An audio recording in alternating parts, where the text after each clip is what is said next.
Pasta বানানোর জন্য 1 glass জল,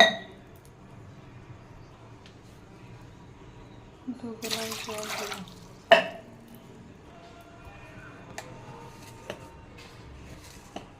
1 চামচ লবণ, একটু সাদা তেল, 2টো ডিম, পেঁয়াজ, টমেটো কুচি, কাঁচা লঙ্কা কুচি আর হচ্ছে রসুন কুচি।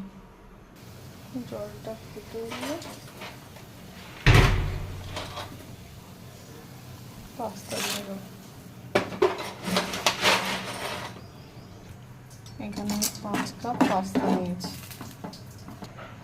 পাস্তাটা ভালোভাবে সিদ্ধ হয়ে গেছে, আমি এখানে নামিয়ে নিলাম।